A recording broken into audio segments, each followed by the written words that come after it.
আসসালামু আলাইকুম everyone, welcome to my video. তো নিয়ে আসলাম মজার একটি ম্যাজিক আলুর পাকোড়া রেসিপি নিয়ে। মজার রেসিপিটি বানানোর জন্য আমি এখানে নিয়ে নিয়েছি কয়েকটি মাঝারি এবং বড় সাইজের কিছু আলুগুলো ভালো করে খোসা ছাড়িয়ে আমি এখানে ধুয়ে নিয়েছি। এরপর আমি এখানে একটি আলু নিয়ে আলুর চারপাশ একটু কেটে নিচ্ছি।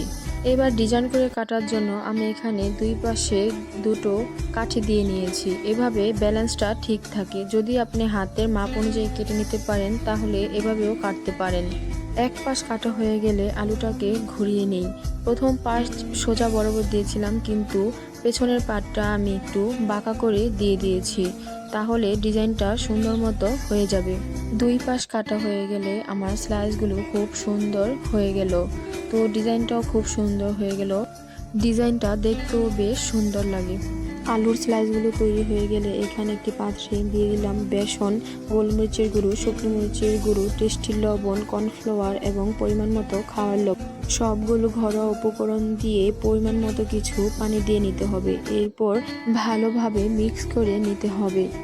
আলুর স্লাইসগুলো বেসনের মিশ্রণের ভিতর দিয়ে ভালো করে মিক্স করে নিতে হবে। ভালোভাবে মিক্স হয়ে গেলে একটি প্যানে বেশি করে তেল দিয়ে নিতে হবে।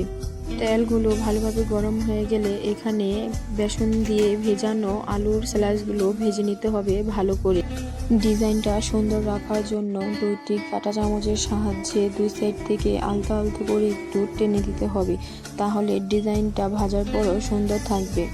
ভালো করে বেশিক্ষণ সময় নিয়ে বাদামি রং করে মুচমুচে করে ভেজে নিতে হবে। ভালো করে ভেজে নিলে হয়ে গেল আলুর মুচমুচে পাকোড়া। যদি আমার ভিডিওটি ভালো লেগে থাকে অবশ্যই লাইক এবং কমেন্ট করবেন। সবাই ভালো থাকবেন, সবাই সুস্থ থাকবেন, সবাই সবার জন্য দোয়া করবেন। আল্লাহ হাফেজ।